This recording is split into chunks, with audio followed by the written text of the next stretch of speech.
Je demande à l'Éternel une chose que je désire ardemment. Je voudrais habiter toute ma vie dans la maison de l'Éternel pour contempler la magnificence de l'Éternel et pour admirer son temple. Amen.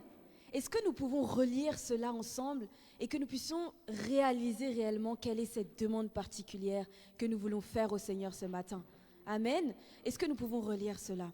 Je demande à l'Éternel une chose que je désire ardemment.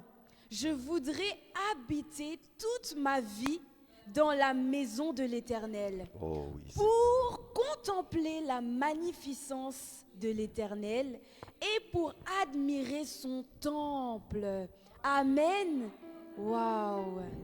Seigneur, c'est cette demande particulière que j'aimerais te faire ce matin. Et j'aimerais que toi aussi tu puisses lui faire cette demande ce matin.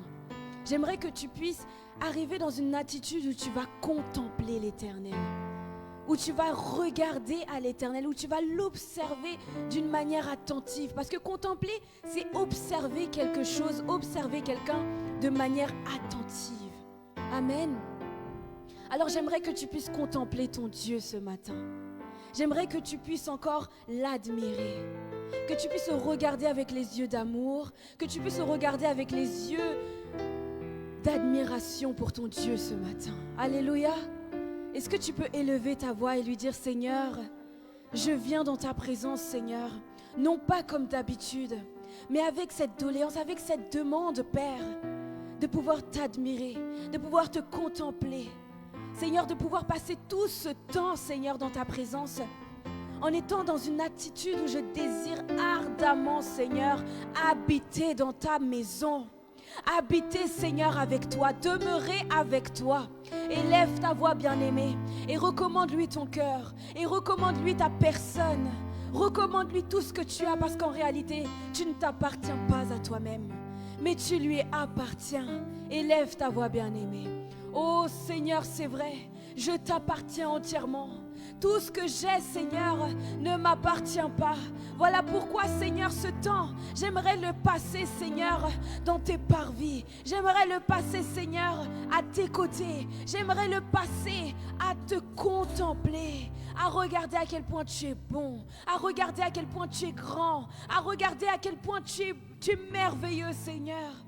Oui, Jésus, tout ce que je fais est pour toi. Tout ce que je vais faire, Seigneur, sera pour toi, Jésus. Alors oui, c'est pour cela, Père, que je me trouve en ce lieu ce matin.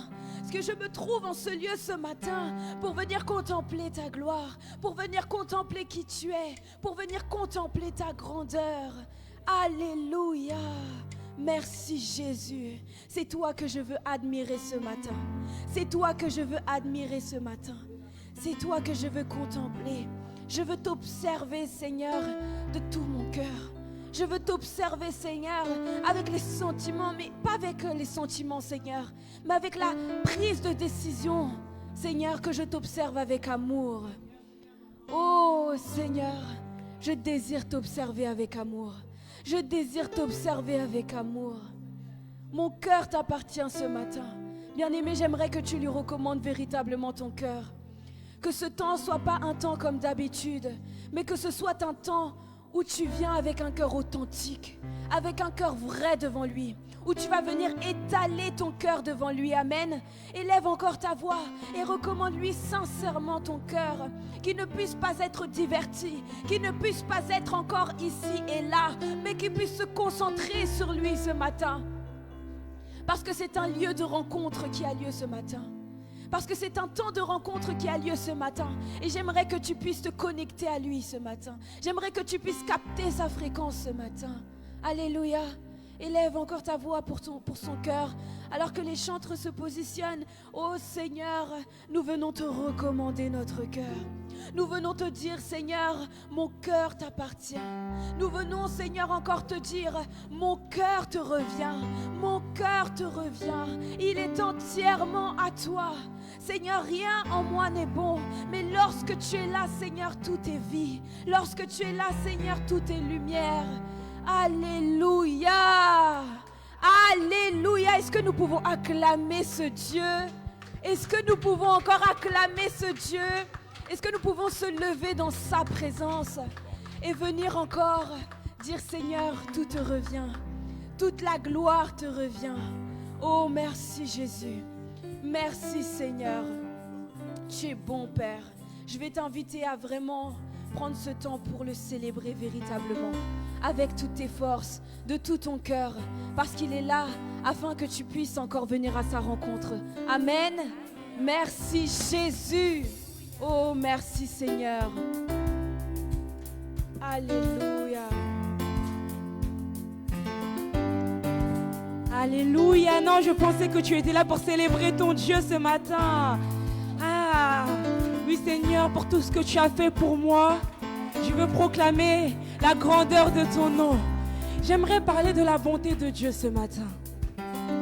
Je me souvenais lorsqu'on était à la veillée de vendredi, dans la journée, le Seigneur m'avait rappelé d'où il m'a pris. J'étais dans un environnement, quand j'étais au collège, il y avait beaucoup de personnes qui étaient dans la dépression, qui étaient peut-être dans la mutilation, dans ce genre d'ambiance, dans ce genre de pensée. Et vous savez, il est facile de suivre un mouvement quand on n'a pas de repère. Mais quand je me souviens qu'il est le Dieu qui m'a pris dans ma jeunesse, quand je me souviens qu'il est le Dieu qui m'a sorti de la tristesse, qui m'a ramené dans sa joie, qui m'a donné sa paix, non, je ne peux que parler de sa bonté. Alors je ne sais pas de quelle bonté dans ta vie tu veux louer le Seigneur ce matin, mais j'aimerais t'inviter à remplir ce chant de ta propre louange, à remplir ce chant de ton propre témoignage. Alléluia! Oui, parce que notre Dieu est bon. Nous ne voulons pas seulement le dire, mais nous voulons l'attester et le témoigner ce matin. Alléluia. Oh, je parlerai de ta bonté, de ta fidélité. Je dirai tout haut, tout haut, tout haut, ce que tu as fait pour moi. Je proclamerai la gloire de ton nom. Je parlerai de ta bonté, de ta fidélité. Je dirai tout haut, tout haut, tout haut, ce que tu as fait pour moi. Je proclamerai la gloire de ton nom. Oui, moi, je parlerai de ta bonté, de ta fidélité, et je dirai tout haut, tout haut, tout haut, ce que tu as fait pour moi. Je proclamerai la gloire de ton nom. Ah, tu m'avais dit de compter sur ta bonté, Jésus. Je n'ai pas hésité. Et quand tu m'as prouvé ta fidélité, oh Dieu, vraiment tu m'as étonné. Est-ce qu'on peut chanter cela tous ensemble? Tu m'avais dit de compter sur ta bonté. Je n'ai pas hésité. Je n'ai pas hésité. Et toi, prouvé ta fidélité. Oh Dieu, moi tu m'as... Une dernière fois, tu m'avais dit de compter. Tu m'avais dit de compter sur ta bonté. Ah, je m'en rappelle Seigneur. Je n'ai pas hésité. Et toi tu m'as prouvé ta fidélité. Oh Dieu, vraiment tu m'as étonné. Alors je parlerai de ta bonté, de ta fidélité, de ta fidélité. Je dirai tout haut, tout haut, tout haut, ce que tu as fait pour moi. Je proclamerai la gloire de ton nom. Oui, je parlerai de ta bonté, de ta fidélité, de ta fidélité. Je dirai tout haut, tout haut, tout haut, ce que tu as fait pour moi. Je proclamerai la gloire de ton nom. Oui, moi, je parlerai de ta bonté, de ta fidélité. Elle est si grande. Je dirai tout haut, ce que tu as fait pour moi. Je proclamerai la gloire de ton nom. Oui, je parlerai. Je parlerai de ta bonté, Ta fidélité. de ta Et fidélité. je dirai tout haut, que tu as fait pour ce que tu as fait pour moi. Je proclamerai La gloire de Alléluia, c'est le moment où tu élèves ta louange vers le Seigneur. Oui, mon Dieu, mon roi, tu es digne, Seigneur, de recevoir la louange. Parce que lorsque je regarde ma vie, d'où je viens, où je suis, même hier, Seigneur, je ne peux que constater combien ta bonté est grande, combien ta fidélité est grande. Tu ne m'as jamais laissé. Seigneur, ta fidélité, tu es fidèle, tu ne m'as pas jamais abandonné. Quand je regarde, Seigneur, le jour où tu m'as rencontré, je ne peux jamais dire un jour où tu m'as laissé tomber. Voilà pourquoi ma louange est à toi. Ma louange est à toi. Mon amour est à toi. Toi qui m'as aimé le premier. Toi qui m'as aimé le premier. Qui m'a élevé. Qui m'a positionné. Je n'avais rien de plus à te donner. Mais tu désirais seulement mon cœur. Tu désirais seulement le remplir de joie. Le remplir d'allégresse. Me donner ton salut. Afin que je puisse marcher avec toi. Dans les lieux très saints, dans les lieux élevés. Oh, combien tu es beau, mon Dieu. Combien je parlerai de ta bonté. Ah, ta fidélité. je dirai tout haut, tout haut, ce que tu as fait pour moi. Je proclamerai la gloire de ton nom. Oui, je parlerai de ta bonté, de ta fidélité. Et je dirai, tout haut, elle est si grande, Seigneur, tout haut, ce que tu as fait pour moi. Je proclamerai.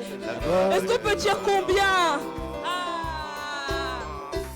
Combien tes œuvres sont excellentes. Aussi grand que tu es, tes œuvres sont manifestes dans ma vie. Je dirai tout haut, je dirai tout haut, la gloire de ton nom. On va le chanter tous ensemble.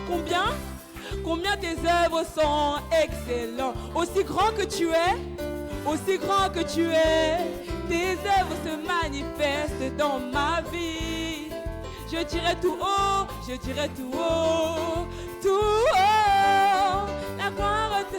Allez là, on va aller doucement. Combien tes œuvres, aussi grand que tu es,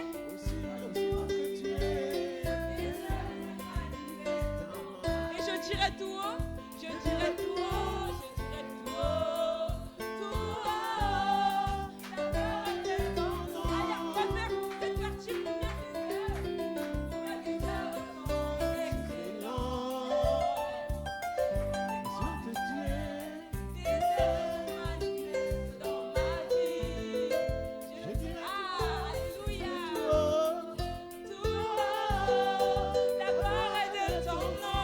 ensemble,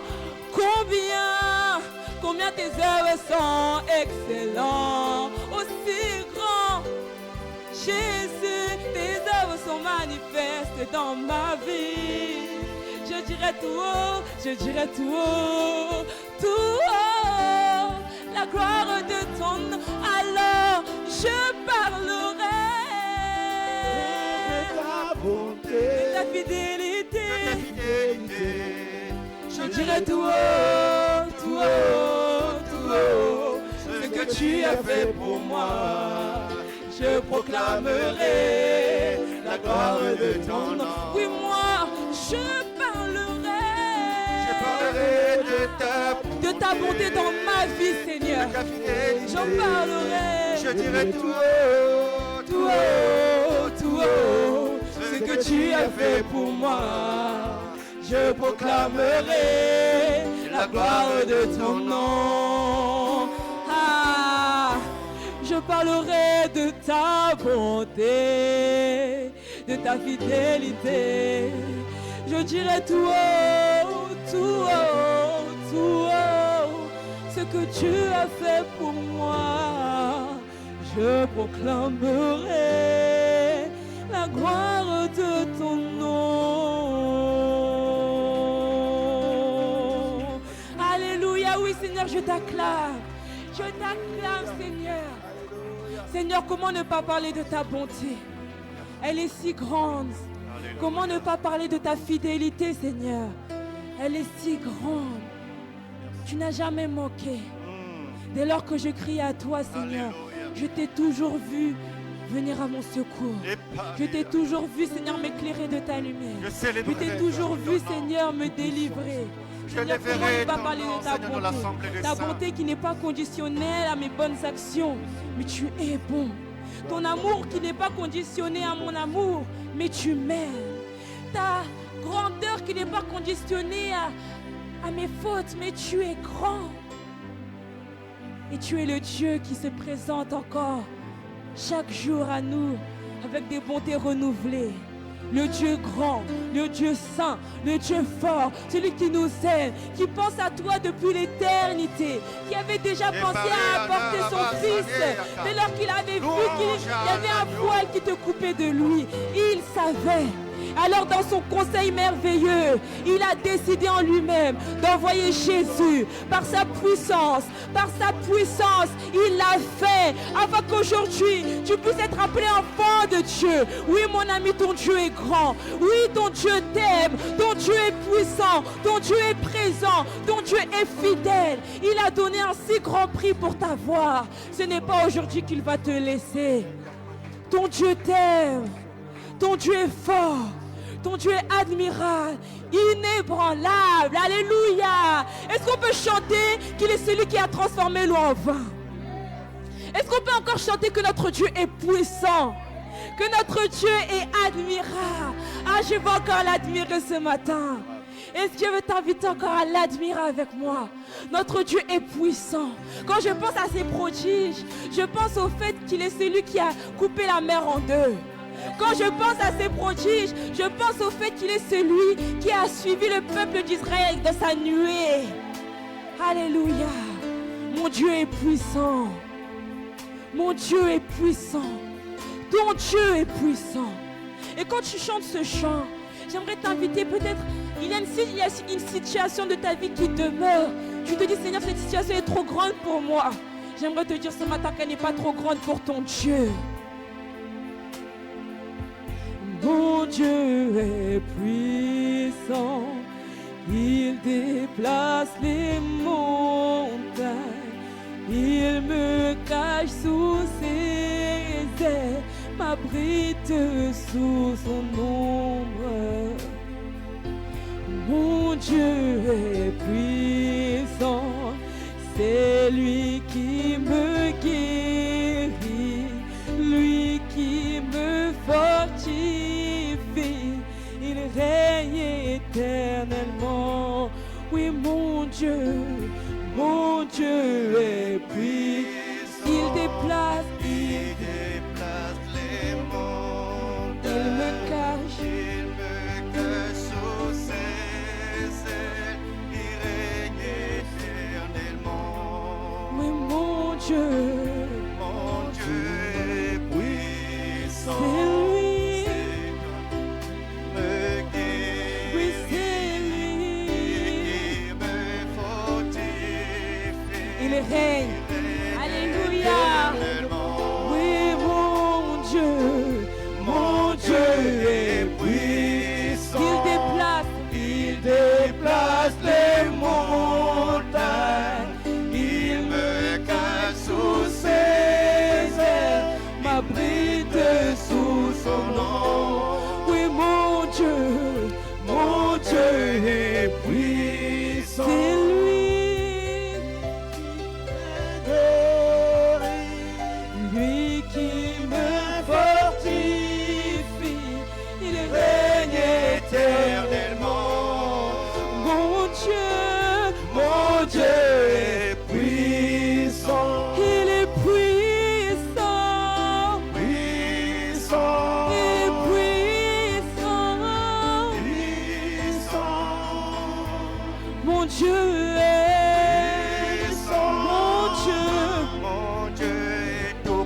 ton Dieu est puissant, tout puissant, tout puissant. Il est tout puissant.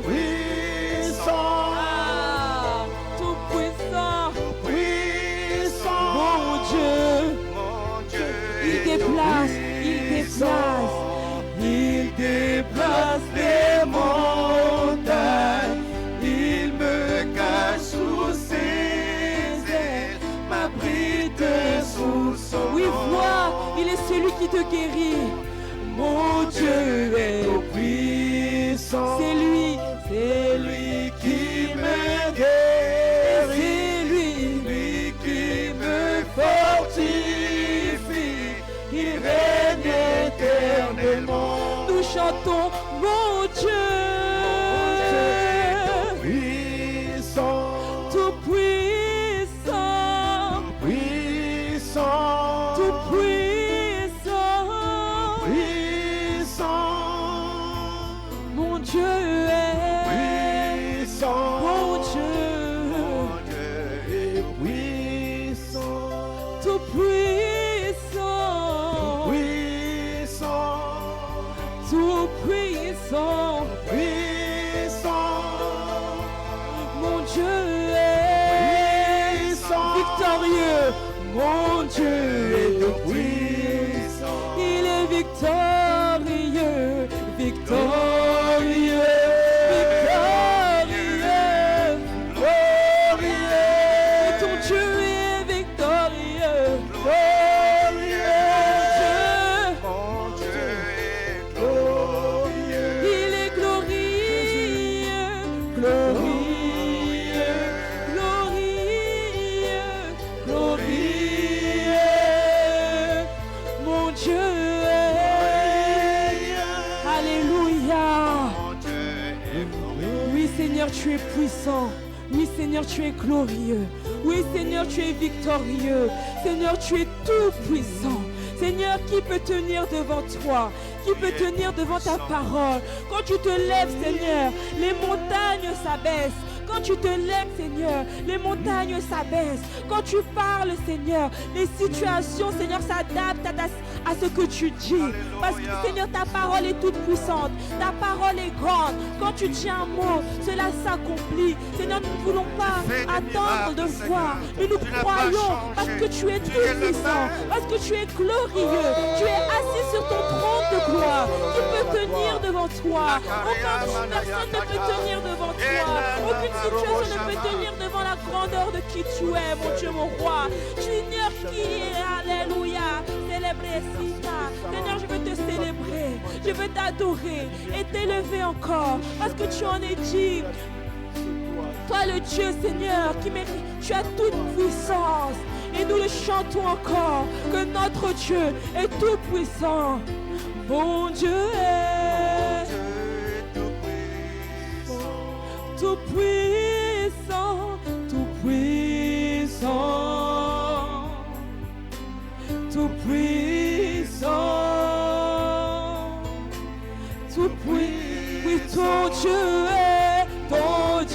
est tout puissant, tout puissant, tout puissant,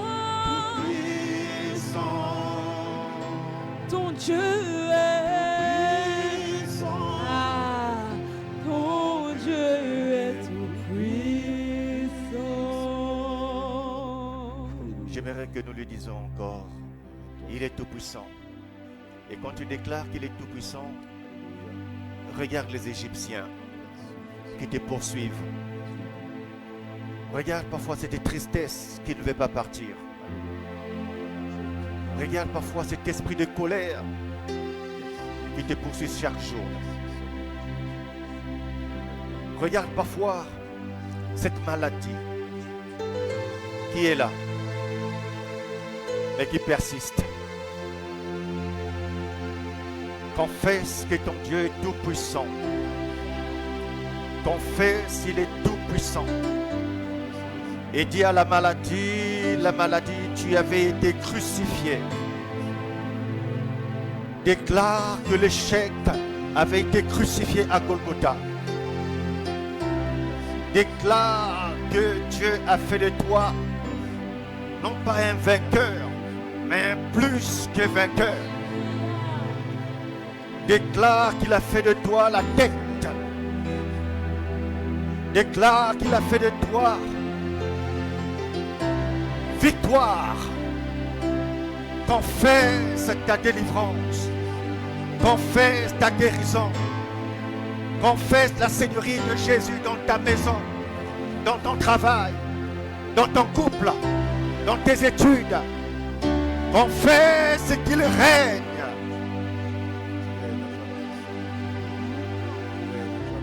Mon Dieu est puissant.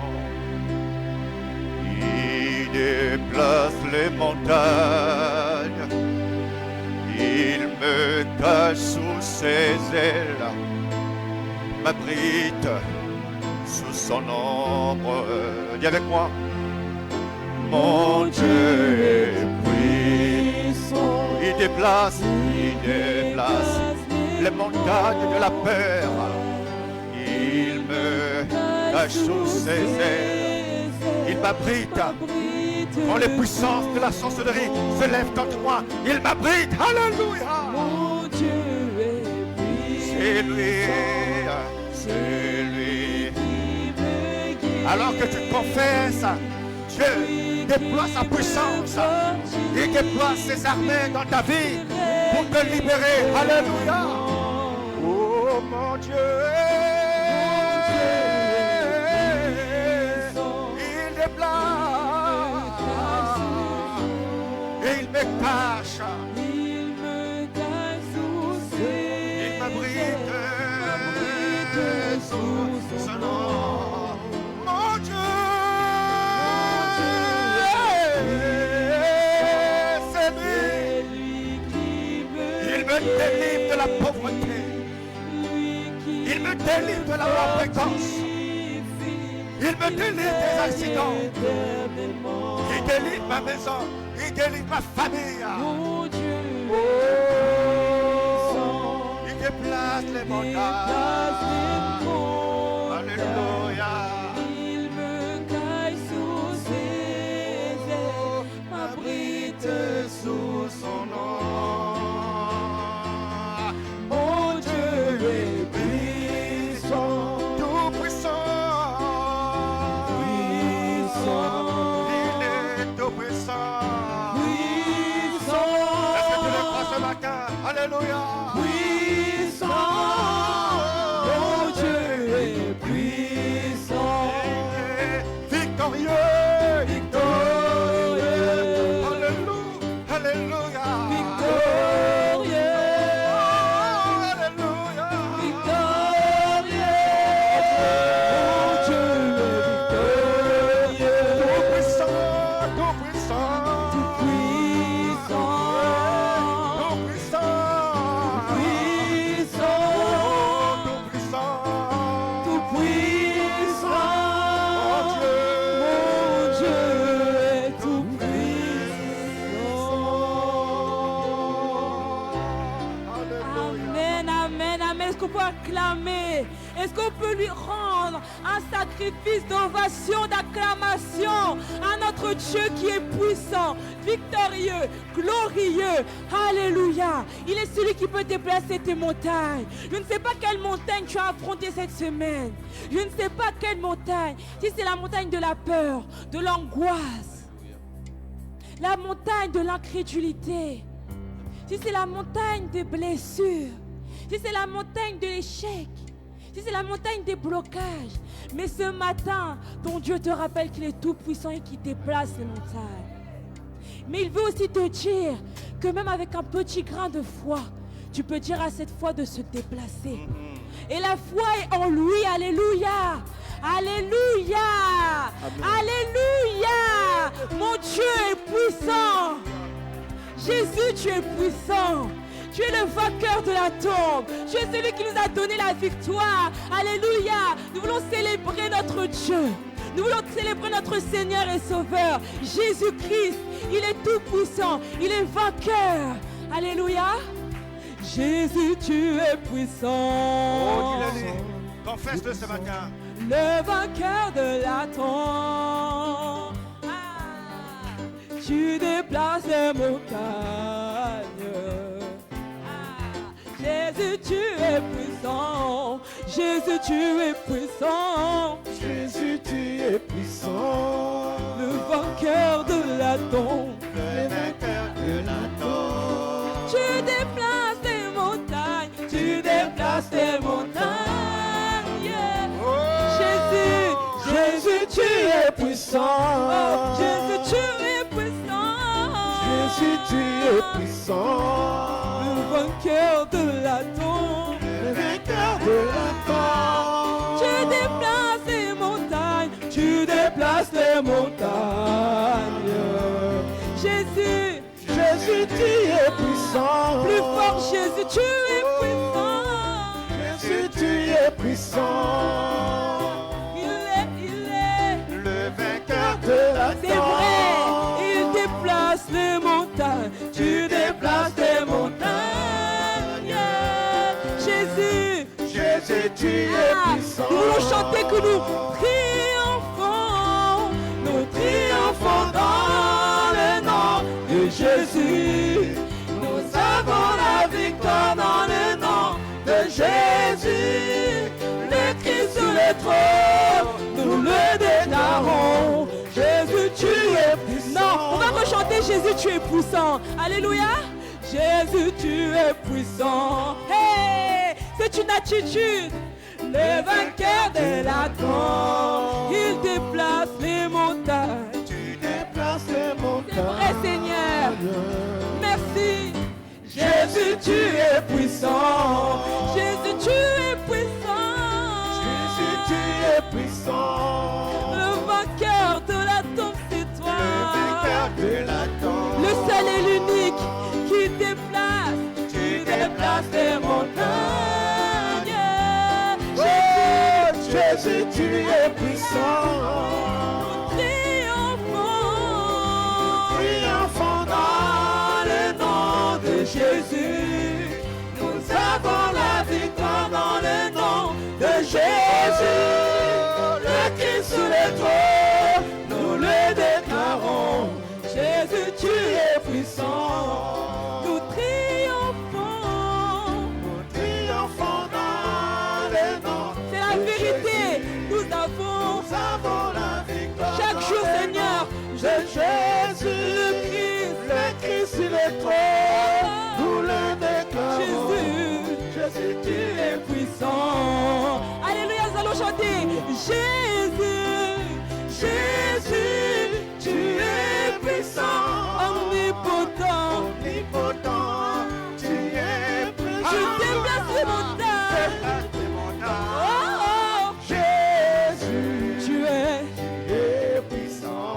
Alléluia. Oui, Jésus, Jésus, tu es puissant. oui, nous le déclarons, omnipotent. Tu es puissant. Tu guéris les malades. Guéris les malades. Oh, Jésus, tu es. Ah, encore une fois. Jésus, Jésus, tu es puissant. omnipotent. Omnipotent, tu es présent. Tu agis en ton temps. Tu es en ton temps. Oh, Jésus, tu es. puissant. Voilà pourquoi nous chantons, nous triomphons. Triomphons dans le nom de Jésus. Nous avons la victoire dans le nom de Jésus-Christ. Le Christ sur le trône, nous le déclarons. Oui, le Le Christ. Christ sur le trône, nous le déclarons. Oui, le Christ. Sur le trône, Il est sur le trône. Nous déclarons. Il est sur le trône. Nous déclarons. Il est sur le trône. Les souverains. nous le déclarons. Oui, le Christ. Le Christ sur le Les trône, glorieux. nous le déclarons. Oui, le Christ. Oh, le Christ sur le trône, nous le déclarons. Oui, le Oh, Christ. le Christ sur le trône, nous le déclarons. Il règne. Nous le déclarons.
Jésus, tu es puissant.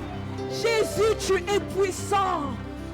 Vous savez, c'est une vérité avec laquelle il faut marcher chaque jour. Parce que quand une situation va se présenter, tu ne la verras pas comme quelqu'un qui est à l'échec, mais quelqu'un qui marche avec le Jésus victorieux. Alléluia! C'est une réalité à implémenter, à croire, à marcher avec tous les jours de ma journée. Alléluia! Jésus, tu es puissant. Et tu as dit dans ta parole, vous mes petits-enfants, vous avez vaincu. Vous avez vaincu. Alors est-ce que tu peux élever ta voix, dire la victoire est mon partage? Non pas parce que je suis forte, non pas parce que je fais bien, mais à cause de Jésus qui me l'a donné. Il n'a pas fait juste de moi une victorieuse, mais une plus que vainqueur. Alléluia. Oui Seigneur, je te remercie. Je te remercie pour la victoire que tu m'as donnée. Seigneur, cette victoire qui n'a pas de prix. Cette victoire immense. Qui peut tenir devant toi? Qui peut tenir, Seigneur, devant toi? Alors quand je regarde une situation, je ne la regarde pas en étant moi, mais en étant en toi. En étant en toi, parce que je sais que tu précèdes toujours mes pas. Alléluia. Gloire et louange à toi, Seigneur. Gloire et louange à toi, Seigneur. Gloire et louange. Merci pour la victoire. Merci, Seigneur, parce que tu as changé. Tu as changé ma vie du tout au tout. Seigneur, sans toi, je vois la différence avec toi et sans toi. Toutes les fois, Seigneur, peut-être je marche, je ne prends pas le bon chemin, mais tu viens me rattraper, me ramener sur ton chemin de vie. Combien tu es bon, combien tu es grand. Chaque jour, tu viens et tu me rappelles que tu as vaincu et que tu désires que je vive cette vie de victorieux. Tu as tout changé. Adonai. Adonai, le Dieu créateur. L'univers est dans ta main, Seigneur. Éternel, éternel est ton nom, Adonai. Adonai, Adonai, le Dieu créateur. L'univers est dans ta main, Seigneur. Éternel, éternel est ton nom, Adonai. Adonai, Adonai, le Dieu créateur. L'univers est dans ta main, Seigneur. Qui peut tenir devant toi? Éternel est ton nom. Tu es grand. Adonai, Adonai, le Dieu créateur. Nos mains sont levées, nous voulons t'élever, t'adorer, t'adorer et te célébrer, Adonai. Tu es le Père de tous ceux qui ont le Fils en eux. Tu es Dieu, tu es Dieu, tu remplis les cieux, Adonai. Oui, nos mains Sont levés, nous voulons te lever, t'adorer, t'adorer et te célébrer, Adonai. Tu es le Père de tous ceux qui ont le Fils en eux. Tu es Dieu, tu es Dieu, tu remplis les cieux, Adonai. S'il y a une louange, une prière qui monte dans ton cœur, bien-aimé, élève-la. Tu es là pour apporter ton sacrifice. Alléluia. Adonai est ton nom, Seigneur. Tu es Dieu.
Dieu est grand. Il est grand, il est grand, il est grand. Oh, j'aimerais avec tout ton cœur, tu peux déclarer qu'il est grand. Tu es grand, Seigneur. Tu es grand, Seigneur. Tu es grand. Tu es grand, Seigneur. Tu es grand. Tu es grand, Seigneur. Oh, tu es grand. Tu es grand, Seigneur. Oh, tu es grand. Tu es grand, Seigneur. Plus grand que la mort, tu es grand.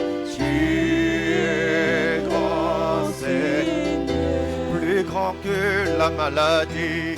Tu es grand, Seigneur. Tu es grand, Seigneur. Tu es grand. Plus grand que mes peurs. Oh, tu es grand, Seigneur. Magnifique, magnifique, digne de louange. Tu es grand, Seigneur. Magnifique, magnifique, digne de louange. Tu es grand, Seigneur. Tu es grand, tu es grand, tu es grand, Adonai.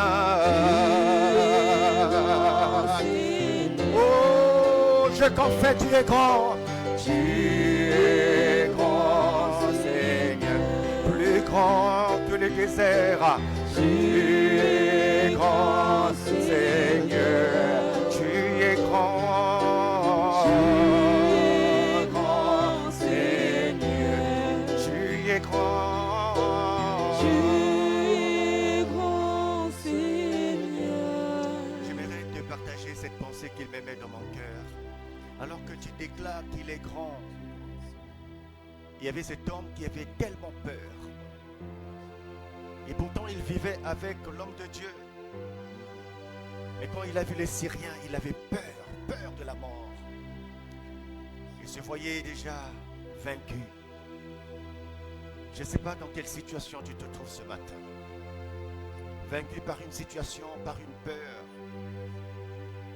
Vaincu, ce n'est pas par une maladie. Mais ce qui est merveilleux ce jour-là, le prophète de Dieu lui a dit viens. Et il a prié pour lui. Et Élisée a dit, Éternel, ouvre ses yeux. Afin qu'il voie que ceux qui sont avec nous sont plus nombreux que les Syriens. Que ceux qui sont avec nous sont plus nombreux que les armées qu'il a pu voir à l'extérieur. Oh, je prie ce matin que tu vois, que Dieu ouvre tes yeux. Alors que tu confesses, tu es grand Jésus. Minimise ton problème, regarde comment il engloutit la mort. La Bible dit, oh mort, où est ton aiguillon? Où est ton aiguillon? Il a vaincu. Confesse encore, il est grand. Il est grand, Seigneur. Oh, tu es grand. Tu es grand, Seigneur. Tu es grand. Tu es grand, Seigneur. Tu es grand. Tu es grand, Seigneur. Jésus, tu es grand.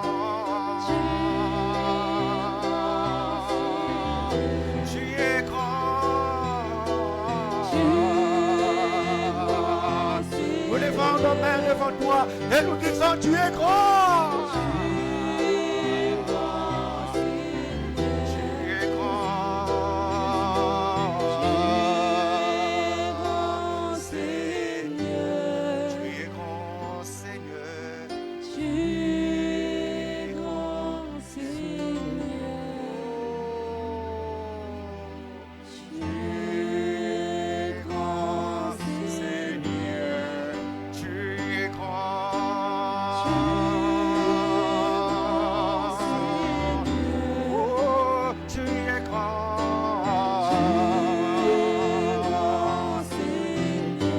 Acclamation, tu es grand.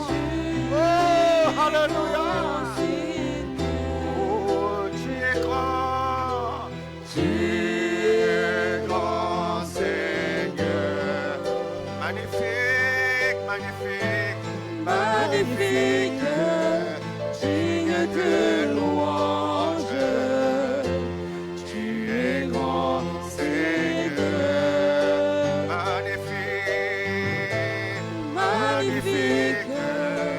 Digne de louange, tu es grand Seigneur. Alléluia. Oh, Jesus.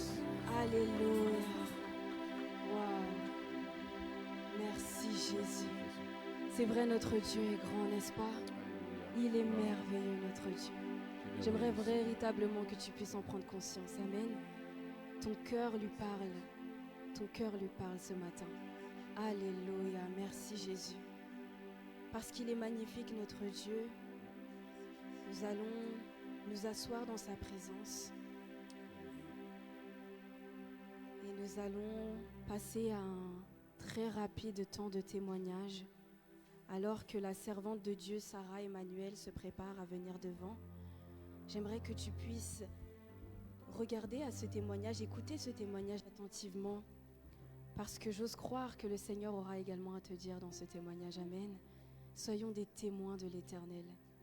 Soyons des témoins de l'Éternel. Alléluia. Est-ce qu'on peut acclamer le Seigneur? Amen. Bonjour à tous. Moi j'ai deux rapides, un témoignage et une exhortation très courte. Mon témoignage, il date de jeudi d'il y a 2 semaines, lors de l'étude biblique. Durant cette semaine-là, j'avais passé une semaine très compliquée, très dure, où j'étais très accablée, très lourde, dans beaucoup d'angoisse, de peur. Et je me rappelle très bien, le soir même, je ne voulais pas participer à l'étude biblique, j'avoue. Je me disais, je vais dormir et ça va... Je vais louper, c'est pas grave. Je veux dire, je me suis endormie, j'ai pas fait exprès. Mais je me suis rappelé que j'avais des devoirs et que je devais être là, justement. Et je commence à participer, à être là. Et je me suis rendu compte que je commençais à avoir un combat intérieur. C'est-à-dire que intérieurement, c'était le pasteur qui parlait. Et plus elle parlait, plus je me sentais énervée, outrée de ce qu'elle disait. Je savais que c'était la vérité, mais une partie de moi ne voulait pas accepter.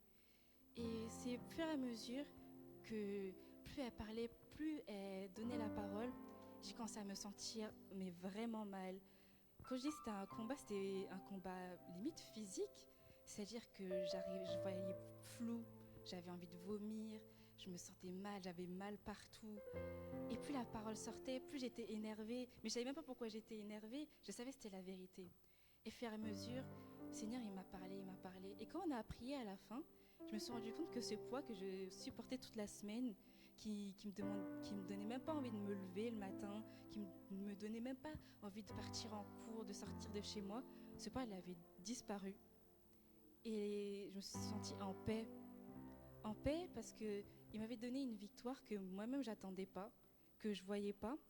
Et même avant ça, je ne me rendais même pas compte que cette lourdeur-là que je sentais, elle était pas normale, tellement j'étais plongée dedans. Du coup, je remercie le Seigneur pour ça.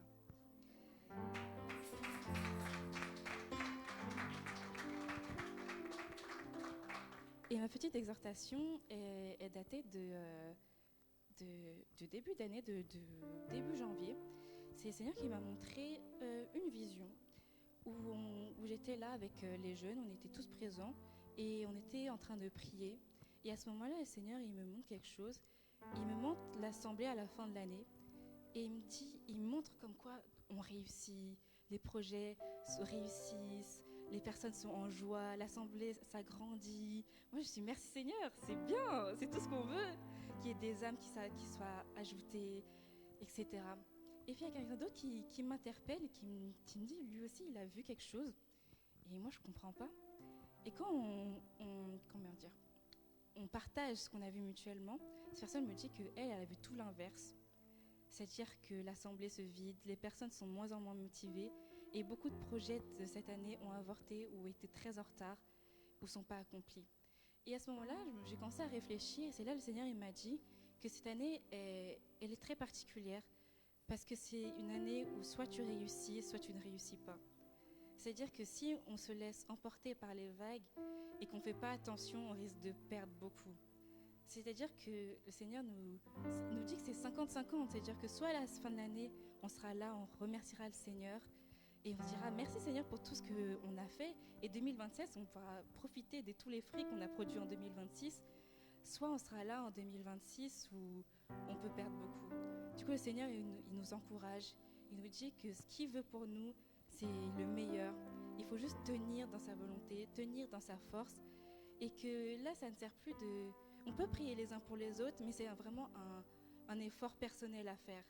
C'est chacun, pas chacun pour soi, parce que Dieu est là et on s'exhorte chacun les autres. Mais si on ne fait pas l'effort personnel de tenir en Christ, de tenir dans sa parole, de tenir dans sa volonté, eh ben, on ne pourra pas tenir. Et merci Seigneur pour ce qu'on a vu jeudi, que ce n'est pas nous qui devons produire les fruits. Jésus lui-même a produit les fruits. Nous n'avons juste à être là, à être connectés en lui, à être fondés en lui et à juste les donner, les porter, les manifester. Parce que des fois, on s'époumonne, on se fatigue, on se dit qu'on doit créer le fruit, on ne sait pas comment s'y prendre, mais on doit juste réaliser que Jésus a déjà tout fait pour nous. Tout ce qu'il attend de nous, c'est d'être là et de faire ce qu'il nous dit de faire. Du coup, je vous encourage, soyons près de Jésus, soyons enracinés en lui et soyons juste à sa disposition. Merci. Alléluia! Waouh! Amen!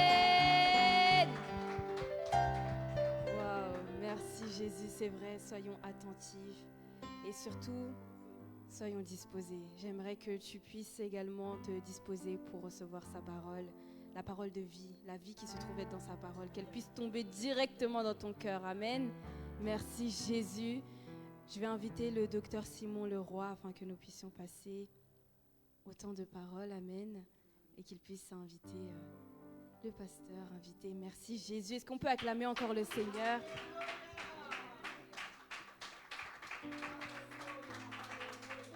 Tu as raison d'acclamer Jésus. Hein. Merci Seigneur. Attendez. Il n'y a qu'une seule personne qui acclame plus que tout le monde. Qui peut savoir c'est qui? C'est Dylan. C'est Dylan. Montre-leur comment tu as acclamé. Gloire à Jésus. Amen. Tu peux t'asseoir. Oh, je suis dans la joie. Quand on me dit allons dans la maison de l'Éternel, je suis.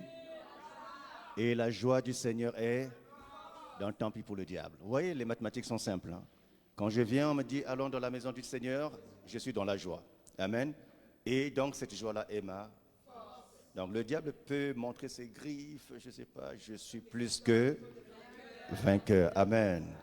Et c'est un honneur aujourd'hui, c'est un bonheur. Il nous a fait une surprise extraordinaire. Chaque fois qu'il vient ici, on n'arrive pas à mettre la main dessus. Il y a tellement de choses. Amen. Voilà, il est ici, il est en Afrique, il est ici en Afrique. Mais aujourd'hui, on ne s'y attendait même pas. On ne savait même pas qu'il venait ou bien qu'il était déjà ici. Et je vois seulement un col. Je dis, waouh! Je suis là dimanche prochain, je suis avec vous. Je dis, waouh, merci Seigneur. Souvent, c'est l'inverse. Hein. Souvent, on dit, bon, pasteur, est-ce que tu as la disponibilité? Voilà, on essaie un peu. Mais là, non, il n'y a rien. Amen. Et moi, je crois que Dieu connaît ton besoin. Et je crois qu'il a quelque chose de particulier pour toi. Amen. Il y a quelqu'un qui... vous savez, un jour, lorsque Samuel est descendu pour aller oindre David. Lorsqu'on a vu Samuel, on s'est dit, le prophète ne se déplace pas comme ça. Amen. Le prophète ne se déplace pas comme ça. Il y a quelque chose. Soit on a péché, soit il vient pour frapper, soit il vient pour entrer. Il y a quelque chose. Amen. Et c'est un honneur aujourd'hui qu'il est là.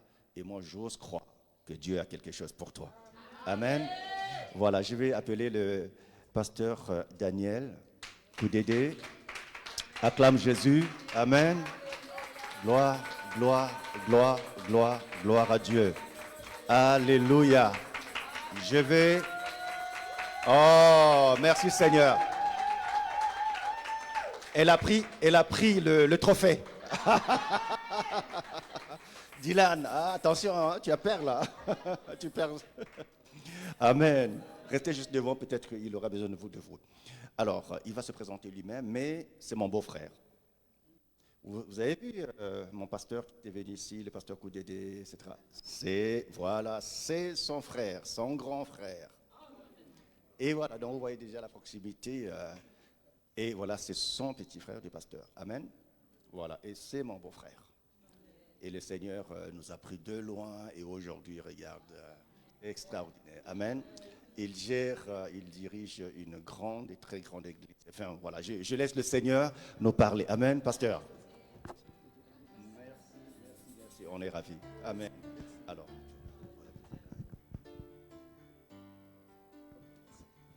Alléluia. Je vous salue tous au nom de Jésus. Merci beaucoup. Bon, le hasard n'existe pas. Je sais qu'avec le pasteur, je devais passer ici depuis longtemps, mais avec tout ce qu'il y a comme situation, ben voilà. Mais Dieu a voulu que ça soit aujourd'hui. Et je bénis l'Éternel pour cela. Amen. Merci. Pasteur Simon, on peut avoir un cantique même d'adoration. Voilà, merci. Non, n'importe lequel que Dieu te met à cœur. Merci.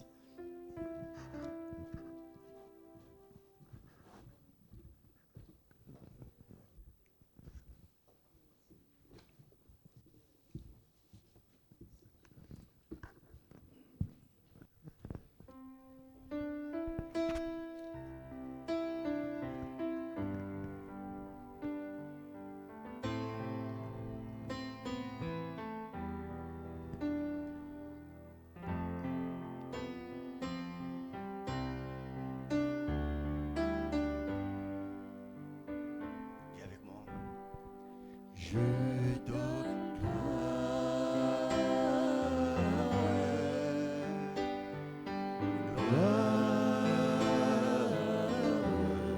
je donne gloire, je donne gloire à l'agneau. Elle est à toi, Jésus. Je donne gloire, je donne gloire.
Je veux te dire, ouais, je t'aime, mon Seigneur, mon Jésus. Dans ton amour suprême, dans ton amour suprême, tu as payé pour mon salut. Je suis libre,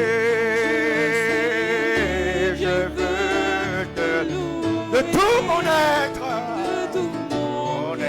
adorer, c'est mon désir de me prosterner devant celui qui m'a sauvé.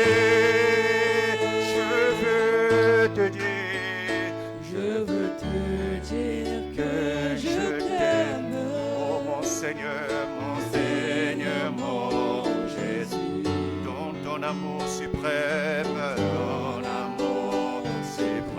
Tu as payé pour mon salut. Je suis libre de tout mon être. C'est mon désir de me prosterner devant celui qui m'a sauvé. Je donne gloire.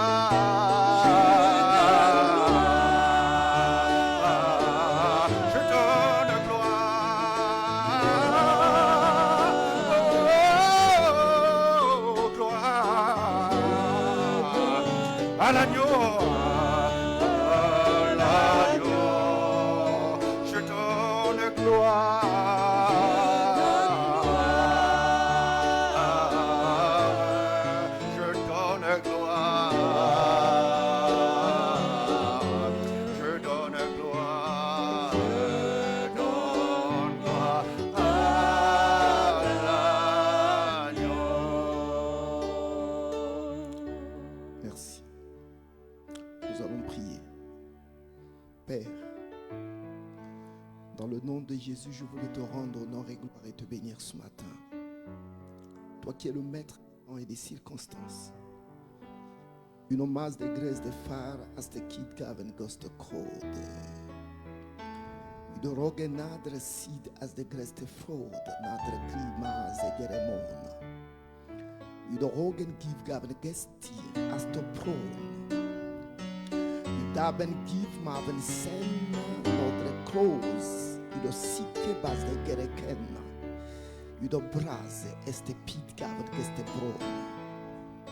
Seigneur notre Père et notre Dieu, que ta puissance nous comble, que ta lumière nous envahisse. Toi qui es le maître de tout, toi qui contrôles tout éternellement, Dieu. Je m'efface que tu te meuves à moi pour parler à ce peuple ce matin.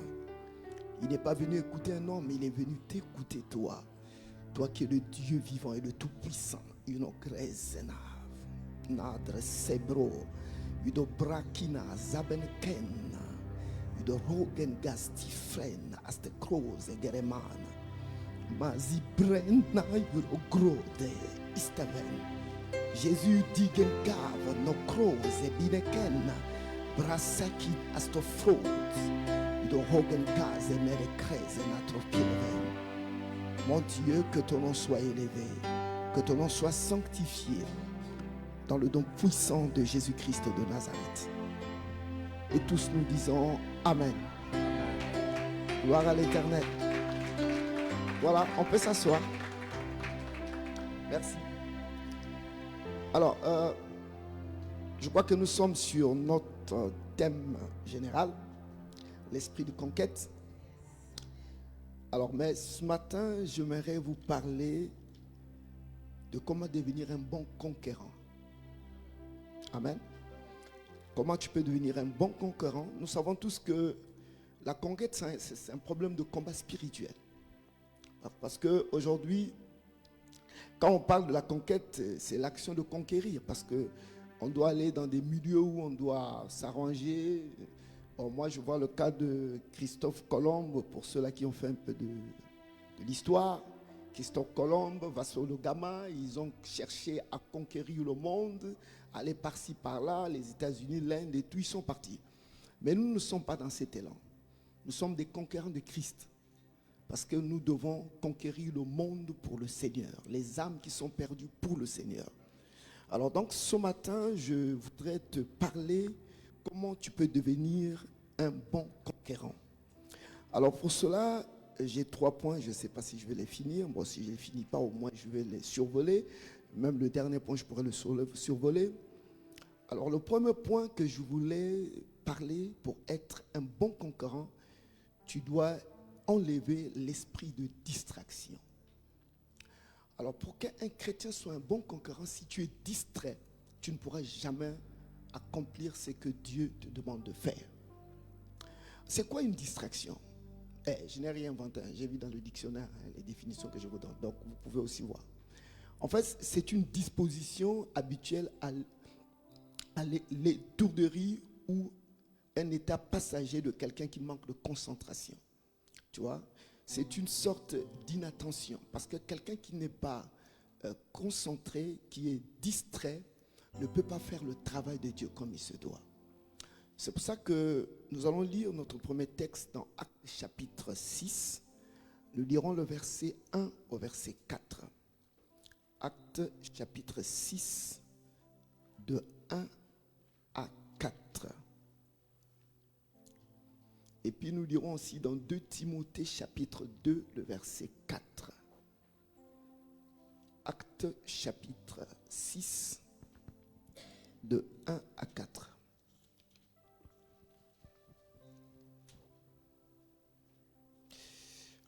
Pour le respect de la parole de Dieu, pour cette première lecture, est-ce qu'on peut tous se lever, s'il vous plaît? La sœur peut lire? Allez-y.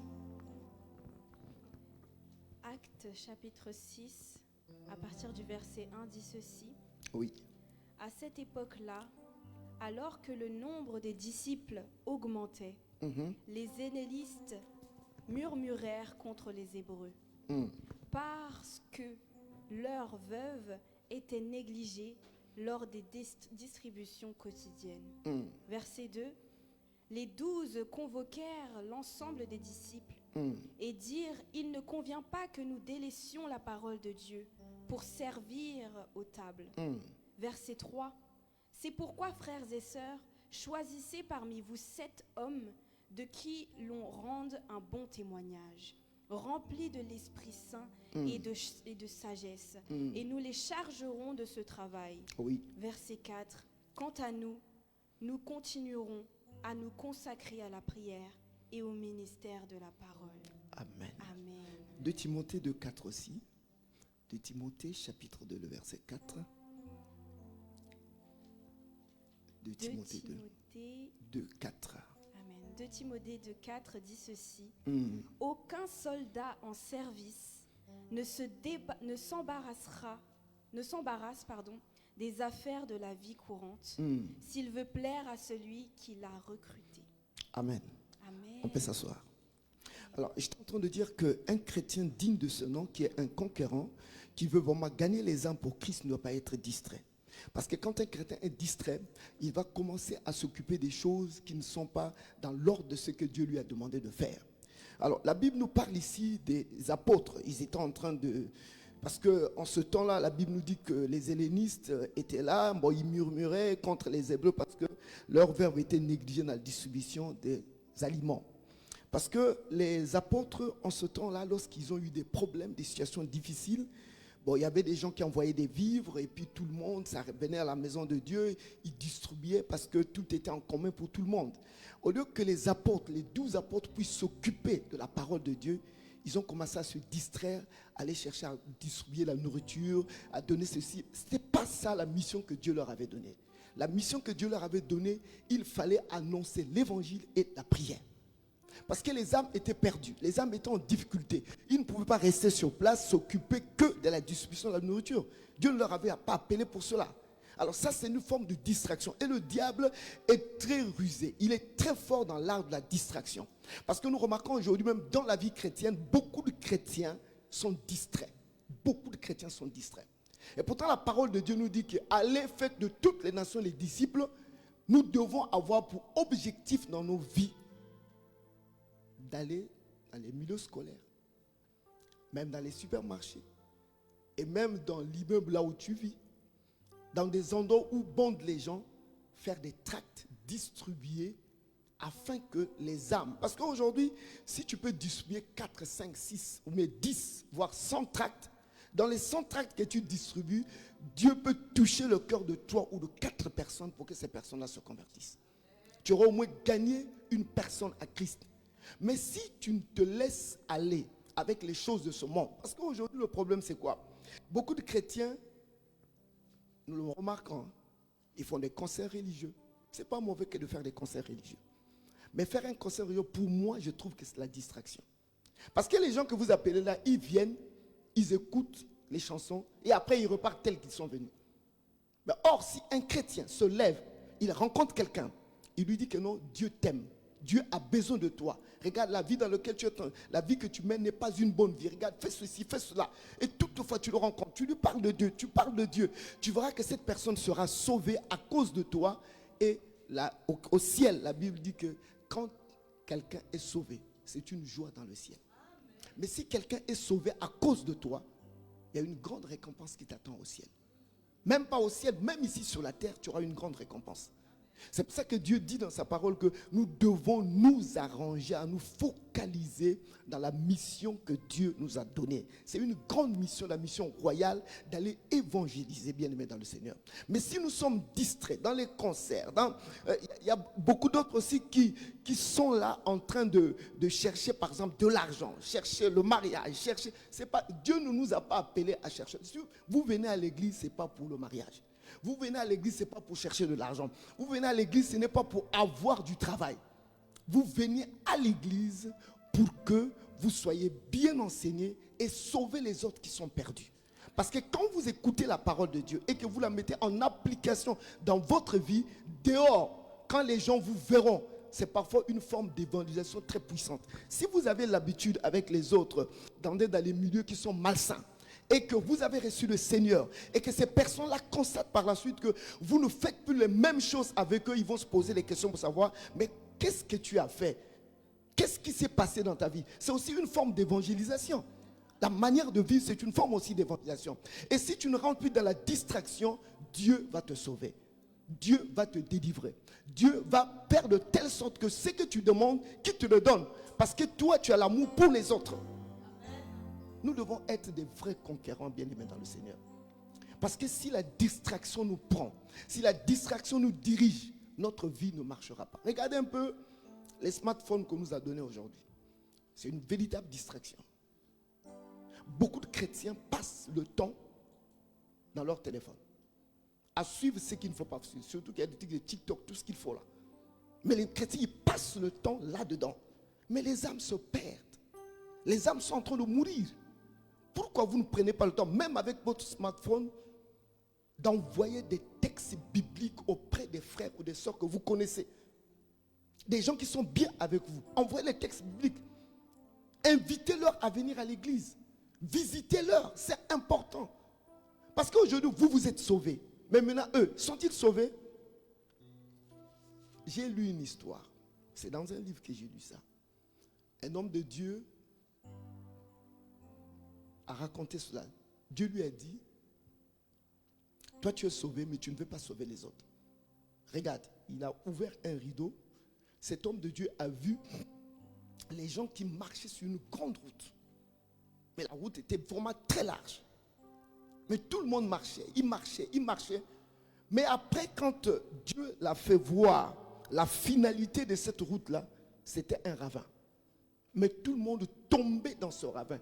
Mais quand il tombait dans le ravin, c'est là où il poussait des cris. Il y a de ceux qui s'étaient même accrochés sur des morceaux, des troncs d'arbres. Parce qu'il y avait comme des branches d'arbres qui étaient là. Il y a des gens qui se sont accrochés. Mais quelques temps plus tard, ils tombaient tous dans le trou.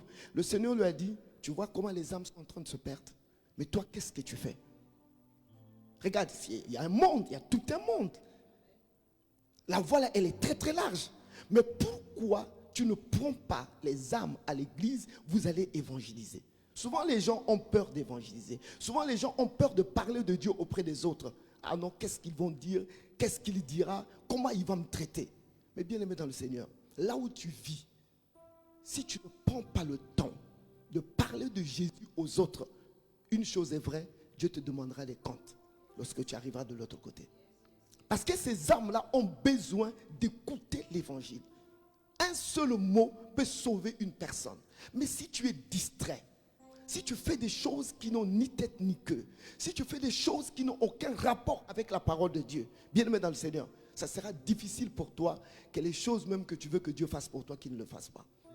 L'Éternel est celui qui veut des gens qui s'engagent dans la mission. Remarquez le cas de Paul, remarquez le cas de Pierre, de tous ces apôtres-là. Même après eux, comment les gens ont commencé à évangéliser, de parler de Dieu auprès des autres, de ceux-là qui étaient perdus. Et les âmes ont été sauvées à cause de tout ça. Moi, je ne sais pas, vous avez connu le Seigneur grâce à qui? Qui vous a parlé de Dieu? Si on ne vous avait pas parlé, est-ce que vous serez ici aujourd'hui? Mais pourquoi vous ne pouvez pas faire pour les autres? Bien-aimés dans le Seigneur, nous devons nous arranger en tant que chrétiens à évangéliser. Évitons la distraction. Nous passons beaucoup plus de temps dans les futilités. Mais ces futilités-là nous perdent. Or, les âmes sont en train de se perdre. Ils demandent de l'aide. Ils crient. Mais il n'y a personne pour les sauver. Mais aujourd'hui, toi, tu connais la parole de Dieu. Aujourd'hui, tu as reçu Christ dans ta vie. Mais si tu t'engages à aller évangéliser, le Seigneur se souviendra de toi. Alléluia. Donc, évitons la distraction. La Bible déclare dans le livre de 2 Timothée 2,4, il dit, il n'est pas de soldat, moi je parle soldat, je parle de conquérant, donc il n'y a pas de conquérant qui s'embarrasse des affaires s'il veut plaire à celui qui l'a enrôlé. Si tu t'occupes des affaires de la vie courante et les affaires de Dieu, tu les mets de côté, bien-aimé dans le Seigneur, ça ne sera pas bien pour toi. L'Éternel est celui qui t'aime. L'Éternel est celui qui t'a appelé pour que tu sauves aussi les autres. Tu es appelé pour que les autres soient sauvés à partir de toi. Bien-aimés, nous devons nous lever. C'est vrai, nous sommes encore au début de l'année. Mais une chose est vraie, c'est que si on se lève, de dire, moi aujourd'hui je vais m'arranger, amener même par moi une seule âme au Seigneur. Une seule âme. Tu prends la résolution. Par exemple, dans le milieu, ça peut être ton ami, quelqu'un qui est proche de toi, mais qui ne connaît pas le Seigneur. Tu le visites, tu le vois, tu mets tout ce qu'il faut pour que cette personne-là connaisse Dieu. Je suis certain que d'ici 2-3 mois, cette personne-là viendra dans la maison de Dieu. S'il voit ton comportement, il voit ta manière de vivre qui est correcte, qui est droite, moi je crois que cette personne acceptera le Christ et viendra dans la maison de Dieu. Mais quand tu sauves une âme, comme je l'ai dit, c'est une grâce et une bénédiction pour toi. Nous ne devons pas nous embarrasser des choses de la vie courante. Là, les autres choses là sont vaines et futiles. Ça ne sert absolument à rien. Prends le temps de chercher un Timothée. Cherche un Timothée. Prends le temps. Regarde autour de toi. Quelle est la personne qui a l'habitude d'écouter? Vous êtes bien. Prends une résolution. C'est cette personne-là que je vais amener au Seigneur. Tout le temps, appelle-le. S'il y a possibilité, tu peux le déplacer. Si tu as une voiture, va le prendre et essaie de lui parler. Invite-le quelque part. Parle-lui du Seigneur. Toutes les temps, tu as un problème, tu pries pour lui. Vous allez voir, en le faisant, il va te dire un jour, non, amène-moi là où tu pries. Moi aussi, je vais aller prier. C'est vrai que c'est difficile, mais avec Dieu, c'est possible. Parce que rien n'est impossible à celui ou celle qui croit. Parce que si tu crois, tu vas voir comment Dieu va manifester sa gloire et sa force dans ta vie. Alléluia. Alléluia. Amen. Le Seigneur a dit, allez, faites de toutes les nations les disciples. Faites de toutes les nations les disciples. En d'autres termes, nous avons pour objectif, et la loi royale, d'aller prendre ceux qui sont perdus, les amener dans la maison de Dieu. Parce que c'est ici qu'ils vont écouter l'évangile. Il y a le pasteur Simon qui est là, son épouse est là. Il va enseigner ces personnes-là. Et quand ces personnes seront enseignées, eux aussi, ils vont sauver les autres. J'ai un livre, La houlette du berger. Dans La houlette du berger, on enseigne, une personne peut amener une autre personne. Si vous êtes 2, vous amenez donc 4 personnes. Et des 4 personnes, vous amenez 8. De 8, ça fera 16. De 16, ça fera 32. Donc, au fur et à mesure, ça va s'élargir. Si vous prenez la résolution de dire que nous sommes en janvier, en février maintenant, que ce mois de février, j'amène une personne. Vous êtes combien ici? Au moins une dizaine. Une personne. Il y aura 20 personnes qui vont. Les 20 personnes là, s'ils prennent encore la résolution de prendre d'autres personnes, regardez comment l'assemblée va s'accroître. Vous serez nombreux. Mais c'est parce que les gens, ils ne veulent pas. ils sont trop distraits. Ils s'occupent des choses qui n'apportent pas la vie. Or, un chrétien doit s'arranger à sauver les âmes, à sauver les autres qui sont en difficulté. Si vous ne sauvez pas les frères et sœurs qui sont en difficulté, un jour, Dieu va vous demander des comptes. Le Seigneur est vivant. Nous sommes peut-être 10 ici, là, 15, 20, mais la personne en suivre, c'est Dieu. Dieu voit tout ce que tu fais. Et Dieu te connaît. Il t'a donné la capacité, avec le Saint-Esprit qui est en toi, d'aller évangéliser, d'aller parler de Dieu aux autres. Si tu parles de Dieu aux autres, Dieu va toujours te bénir. Alléluia. Il y a une histoire aussi d'un homme. Il avait l'habitude de distribuer les tracts à la gare. C'était un Anglais. Il distribuait les tracts tout le temps. Jésus t'aime, il distribue les tracts, il distribue les tracts. Et il y avait un monsieur qui est là, qui le voyait toujours, toutefois qu'il faisait. Et quand il est venu à l'église, c'était la chorale qu'on aurait. On dit, ah non, la chorale, les choristes, vous avez bien chanté. Oh, Dieu est vivant, c'est bien. Il dit, oh, moi je vais distribuer les tracts. Je vais parler de Dieu auprès des autres. Et eux, les choristes, eux, ils font rien. Mais c'est eux qu'on élève et moi, on m'élève pas à l'église. Oh, je vais arrêter de faire ça. Moi, je préfère venir chanter à l'église parce que moi, j'ai envie d'être élevé. Qu'on m'élève, qu'on me voie à l'église. Et il a pris la résolution de venir rentrer à la chorale.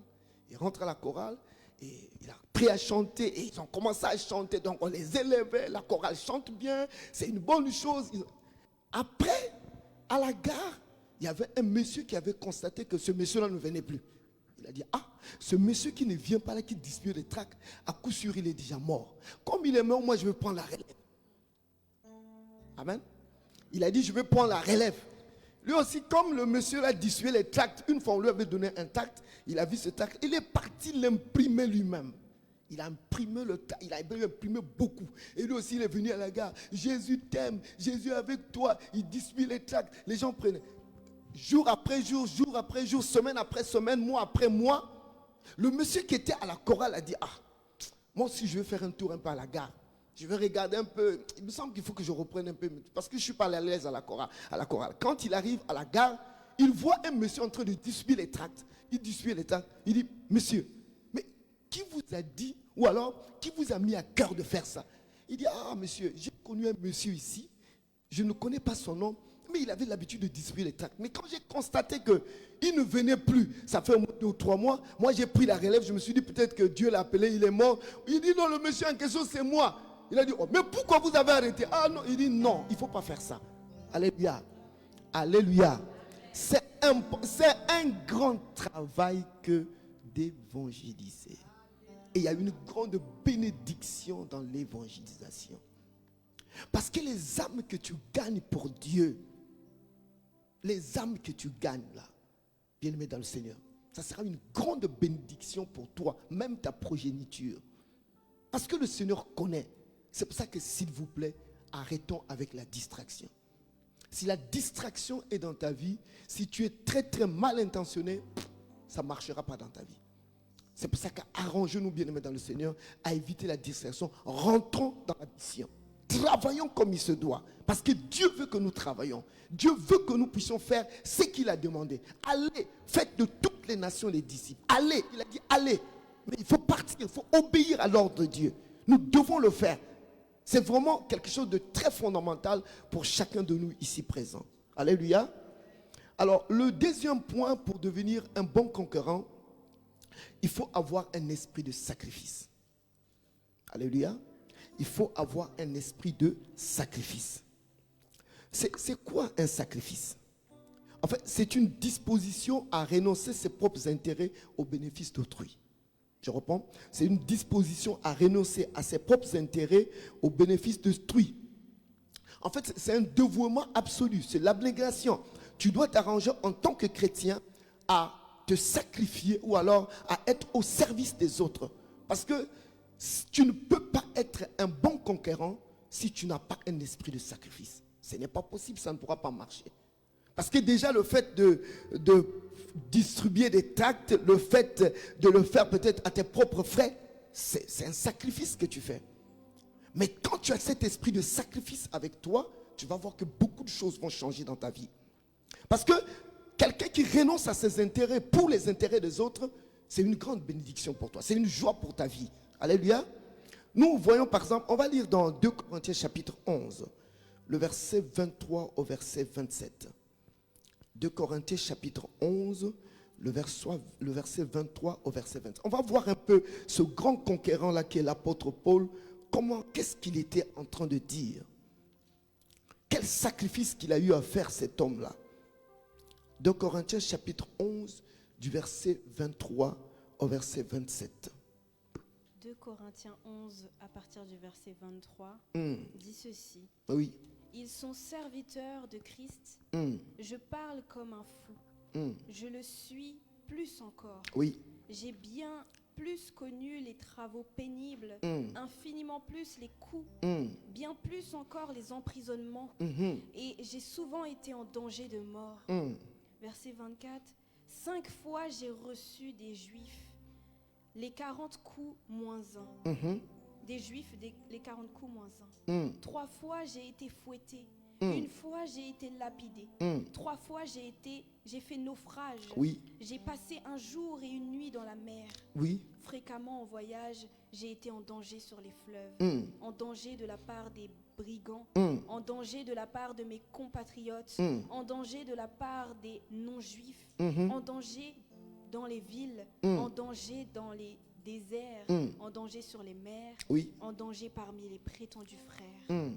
Verset 27, j'ai connu le travail Oui. et la peine. J'ai été exposé à de nombreuses privations de sommeil, à la faim et à la soif, à de nombreux jeûnes, au froid et au dénuement.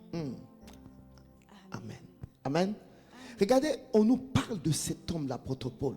Comment est-ce qu'il s'est sacrifié pour les autres? La Bible dit que cet homme-là, l'apôtre Paul, quand Dieu l'a appelé, il fallait qu'il aille dans des coins reculés. Les coins où les gens l'ont attaqué, l'ont frappé, on l'a arrêté. La Bible déclare même que la ville de Damas, il a été arrêté. Le roi de Damas ou le chef de Damas, là, celui qui commande la ville de Damas, a cherché même à le tuer. On l'a fait fuir dans une corbeille au travers du mur. Parce qu'on voulait à tout prix lui faire du mal. Parce qu'il se sacrifiait pour les autres. Il disait que non, il faut que j'apporte l'évangile. Il faut que les âmes soient sauvées. Il a abandonné sa pauvre vie à cause des âmes. Alléluia. Il a dit qu'il était en péril dans les mers. Souvenez-vous de l'histoire de Acte 27. Là où il est rentré dans le bateau pour aller à Rome. Il y a eu un vent violent qu'on appelait Héraclion, qui a cherché à détruire la vie de Paul. Mais je sais que c'est le diable. Le diable qui est rentré là-dedans parce qu'il voulait arrêter Paul pour qu'il n'arrive pas à Rome. Mais la Bible déclare, il faisait pourquoi? Parce qu'il voulait que les âmes soient sauvées. Il s'est sacrifié pour que les âmes soient sauvées. Vous savez, Dieu, c'est un Dieu merveilleux. Moi, j'aime le Seigneur Jésus. Le Seigneur Jésus, il est quelqu'un quand il constate que tu as un esprit de sacrifice. Tu aimes les autres, tu te sacrifies pour eux. Dieu va se souvenir de toi. Dieu va te protéger. Dieu va t'élever. Dieu va faire de telle sorte que ta vie soit une vie vraiment bien. C'est vrai, c'est difficile avec le Seigneur. Lorsque tu es attaché à Dieu, à cause des âmes, à cause de ce que tu fais, tu vas de ville en ville, de village en village, de quartier en quartier, d'immeuble à immeuble. Par exemple, tu vas dans les prisons, tu vas partout, tu vas voir les gens. À l'hôpital, tu rends visite, tu t'arranges pour que les âmes soient sauvées. L'Éternel, le Dieu que je connais moi là, Jésus-Christ de Nazareth, il va étendre sa main sur toi. L'apôtre Paul a beaucoup jeûné. Il a prié, mais pour les âmes, pour que ces âmes-là soient sauvées. Et toi aujourd'hui, bien-aimé, tu es conquérant. Mais qu'est-ce que tu fais? Nous sommes aujourd'hui le 1er février. Depuis janvier, début de l'année, jusqu'à aujourd'hui, qu'est-ce que tu as fait? Tu as combien d'âmes que tu as ramenées au Seigneur? Est-ce que tu t'es sacrifié pour les autres? Il y a des gens qui se sacrifient. Leur argent, ils mettent au service de Dieu pour que les âmes soient sauvées. Je me rappelle d'une sœur qui était, paix à son âme parce qu'elle est auprès du Seigneur. Mais cette dame disait, elle était magistrat. Elle dit, j'ai pas le temps, mais je veux mettre mon argent au service de l'évangile. Cette femme-là donnait l'argent pour qu'on aille faire l'évangélisation. Donc le pasteur Célestin, lui, il partait même prendre de l'argent de cette dame-là. Il dit, non, pasteur, tu as une campagne d'évangélisation. Bon, je donne 5 millions. 5 millions. C'est 5 millions de francs CFA. Bon, donc, je ne sais pas, ça fait combien d'euros ici? Je ne sais pas combien. Mais ça fait beaucoup d'argent qu'elle donnait, elle mettait au service. Elle se sacrifiait pour l'œuvre du Seigneur. Alléluia. Quand tu n'as pas le temps, tu peux mettre quelque chose au service de Dieu. Tu peux te sacrifier pour que les âmes soient sauvées. Mais l'apôtre Paul, il partait lui-même sur le terrain. Il partait malgré toutes les difficultés qu'il rencontrait. Il n'a pas arrêté. Parce que si il a dit 40 coups moins 1. Parce que quand on te flagelle, parce qu'il y a des fouets, là où il y a des piquants au bout. Si on te flagelle avec ça, si on fait 40 coups, tu mourras. Donc ils arrêtent toujours à 39. Si on va au 40 plus, tu meurs. Il a dit, j'ai reçu 39 coups moins 1. Enfin 40 coups moins 1, donc 39. À cause du Seigneur. Et plusieurs fois, il a reçu ça. Vous vous souvenez de l'histoire là où ils ont sauvé cette dame-là qui avait un esprit de python? Ils sauvent la dame et pourtant ils ont fait du bien. Mais les gens qui gagnaient derrière cette femme-là, ils ont vu que leur gain est parti. Ils ont arrêté Paul et Silas. Mais on les a flagellés. On les a tirés à même le sol. On les a mis en prison. Mais à cause du Seigneur, l'âme là a été sauvée. Et quand ils sont arrivés même en prison, la puissance de Dieu, après chanter, la puissance de Dieu est tombée. Or, il y avait une âme aussi là-bas qu'il fallait sauver. Bien-aimé dans le Seigneur, quel sacrifice que tu fais pour la maison de Dieu? Tu te dis conquérant, conquérante, mais tu fais quel sacrifice dans la maison du Seigneur? Ça, c'est le sacrifice que tu dois faire pour les autres, pour que les âmes soient sauvées. Maintenant, ton propre sacrifice à toi, est-ce que tu te sacrifies pour le Seigneur?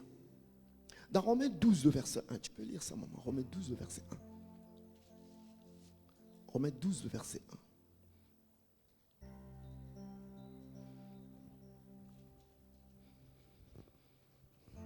Romains 12 au verset 1 dit ceci. Oui. Je vous encourage donc, frères et sœurs, par les compassions de Dieu, à offrir votre corps comme un sacrifice vivant, saint, agréable à Dieu. Ce sera de votre part un culte raisonnable. Merci. Alléluia. Nous devons nous sacrifier. Notre corps aussi, on va le sacrifier pour Dieu. Regardez, si vous allez évangéliser, parler de Dieu aux autres, et que les gens constatent que vous faites les mêmes choses qu'eux, est-ce qu'ils vont accepter le Seigneur? Ils n'accepteront jamais le Seigneur. Mais en tant que chrétiens que nous sommes, nous devons nous arranger à nous sacrifier. Tu dois te sacrifier. Sacrifie ton corps. Ton esprit doit faire de telle sorte que le corps ne puisse pas te pousser à faire des choses qui ne sont pas bien. Tu dois te sacrifier pour que les gens qui te voient constatent que ce frère-là, cette sœur-là, non, je l'ai connu comme ceci, mais aujourd'hui, elle fait, non, réellement Dieu est vivant, je vais accepter le Seigneur. Je vais marcher avec Dieu. Tu dois te sacrifier pour le Seigneur. Sacrifie-toi, bien-aimé. La Bible nous dit que nous sommes un royaume des sacrificateurs. Vous savez, dans la vie, j'ai fait un constat. Quand j'essaie de regarder, la vie est sacrifice. Même pour réussir dans la vie, il faut des sacrifices. S'il n'y a pas de sacrifice, il n'y a pas de réussite dans la vie. Tu vas avoir quelque chose de la part de Dieu, il faut te sacrifier. Mais les chrétiens que nous sommes, nous ne comprenons pas ça. Les païens comprennent ça mieux. Regardez les païens. Il va voir un marabout, un féticheur, un charlatan. Il dit, j'ai besoin d'avoir tel poste. Le sacrifice, le marabout lui dit, est-ce que tu es capable de faire des sacrifices? Il dit oui. Il dit, bon, écoute, tu me donnes ton enfant, tu me donnes un tel, ou bien tu donnes ceci, tu fais ceci. Et il le fait. Et il monte en puissance. Mais nous, on n'a pas besoin de ça. Celui qui est en nous, il est plus grand. On n'a pas besoin de faire ça. En tant que chrétiens que nous sommes, quand on se sacrifie, Dieu regarde. Il dit, ah, ma fille, là, j'ai compris que réellement, elle m'aime. Parce qu'elle fait des sacrifices pour moi. Mais quand tu te sacrifies, les gens voient. Les gens voient. Quand tu te sacrifies, ils disent, cette fille-là, non. Mais elle est différente d'autres filles. Mais voilà, quand déjà, il y a des propos de ces gens qui sortent de leur bouche pour toi, il faut le savoir, que tu vas gagner une âme déjà au Seigneur. Alléluia. Bien-aimés, sacrifions-nous pour le Seigneur. Sacrifions-nous. Ce n'est pas mauvais que de se sacrifier pour Dieu. Votre pasteur Simon connaît très bien le cas de mon épouse. Aujourd'hui, elle a 20 ans de maladie. Elle ne marche pas. Elle est ici, elle est sous dialyse. Elle est sur fauteuil roulant. Mais à cause du Seigneur, je me sacrifie. Moi. Parce que je ne peux pas faire certaines choses qui sont contre la parole du Seigneur. Et aujourd'hui, excusez-moi, ce n'est pas de l'orgueil, mais je suis comme un modèle, un exemple même dans le milieu pastoral. Pas seulement le milieu pastoral, mais même dans la ville de Pointe-Noire, là où nous sommes, les gens parlent. Ah, ce pasteur-là, il est différent. Ah, ce pasteur-là, non. Il fait ceci, mais on n'a jamais écouté telle bavure qu'il a eu à faire. Ah, on n'a jamais écouté qu'il a fait ceci, il a fait cela. Non. Il y a quelque chose de Dieu en lui. Mais quand il parle, mais moi je gagne les âmes pour le Seigneur, même si ils ne viennent pas dans mon église, mais ils peuvent aller ailleurs. Donc le sacrifice que je fais pour l'œuvre du Seigneur, je suis béni par la suite. Alléluia. C'est-à-dire que tu dois avoir un cœur attaché à Dieu. Attaché à Dieu. Je répète encore, attaché à Dieu. Quand tu as un cœur attaché à Dieu, le sacrifice, il crosse tes paragraphes. Ça vient même seul sur toi. Il y a un changement qui s'opère dans ta vie. Vous savez, ce n'est pas un hasard que vous soyez ici. C'est que vous avez quelque chose à faire pour l'œuvre du Seigneur. C'est pour ça que le temps que tu prends avec Dieu, tu sacrifies. Regardez, le pasteur et son épouse peuvent dire, écoutez, on a nuit de prière. Et si tu viens à la nuit de prière, vous savez que c'est un sacrifice. Quand tu te sacrifies comme ça, tu viens à la nuit de prière, tu es attaché à Dieu. Une amie à toi, un ami peut te poser la question, mais tu étais où? Ah non, j'étais à la nuit de prière. Mais qu'est-ce qui se passe? Non, mais Dieu, bon, tel jour, non, amène-moi un peu, je vais voir. Parce que tu sers d'exemple. Vous savez que l'exemple entraîne. Amen. L'exemple entraîne. Le chrétien, c'est quelqu'un qui doit être un modèle. Tu dois te sacrifier. Tu te dis conquérant, ok, mais fais des sacrifices. C'est pas difficile, les sacrifices. Enfin, j'ai appris que c'est pas difficile. Parce que je vis là-dedans, je trouve que c'est facile. Tu peux le faire, tu as la capacité, tu as la force en toi de le faire. Parce que c'est pas toi qui le fais, mais le Saint-Esprit qui est en toi te donne la capacité de le faire. Oh, alléluia. Bien-aimés, s'il vous plaît, soyons des véritables modèles. Si on veut être des vrais conquérants, on doit avoir ces atouts avec nous. Et je veux parler le dernier. Nous devons nous revêtir des armes spirituelles pour être un bon conquérant. Alors, Ephésiens 6, de 12 à 18, il y a beaucoup d'armes, et je crois que le pasteur Simon et son épouse ont déjà développé ça, mais je vais prendre juste 2 points. Ephésiens 6, le verset 18, et puis Apocalypse 12, le verset 11. Ephésiens 6, 18 et Apocalypse 12, 11. Je vais prendre que ces 2 armes-là que je vais parler. Ephésiens 6, 18 dit ceci. Oui. Faites en tout temps par l'Esprit toutes sortes de prières et de supplications. Oui. Veillez à cela avec une entière persévérance et en priant pour tous les saints. J'aimerais que tu commences Ephésiens 6 à partir du verset 12. Commence à partir du verset 12, s'il te plaît, maman. À partir du verset 12, en effet, ce n'est pas contre l'homme que nous avons à lutter, mais contre les puissances, contre les autorités, contre les souverains de ce monde de ténèbres, contre les esprits du mal dans les lieux célestes. Oui. C'est pourquoi prenez toutes les armes de Dieu afin de pouvoir résister dans le jour mauvais et tenir ferme après avoir tout surmonté. Oui. Vas-y, Verset jusqu'au verset 18, vas-y. Amen. Tenez donc ferme, ayez autour de votre taille la vérité en guise de ceinture. Enfilez la cuirasse de la justice. Mettez comme chaussure à vos pieds le zèle pour annoncer l'évangile de paix. Oui. Prenez en toutes circonstances le bouclier de la foi, avec lequel vous pourrez éteindre toutes les flèches enflammées du mal. Oui. Faites aussi bon accueil au casque du salut et à l'épée de l'esprit, c'est-à-dire la parole de Dieu. Oui. Et verset 18, oui. Faites-en tout temps, par l'esprit, toutes sortes de prières et de supplications. Veillez à cela avec une entière persévérance et en priant pour tous les saints. Amen. Amen. Apocalypse 12, 11. Apocalypse 12, 11. Apocalypse 12, 11. Apocalypse 12, 11 dit ceci. Ils l'ont vaincu grâce au sang de l'agneau et grâce à la parole de leur témoignage. Et ils n'ont pas aimé leur vie au point de craindre la mort. Alléluia. Amen. Alléluia. Amen. Alors, j'étais en train de dire que nous sommes des conquérants. Mais un conquérant doit avoir des armes avec lui. Parce que tu ne peux pas aller sur le terrain sans armes. Parce que quand tu n'as pas d'armes, tu vas rencontrer des ennemis qui sont redoutables sur le terrain. Mais ces ennemis-là, ils sont déjà prêts.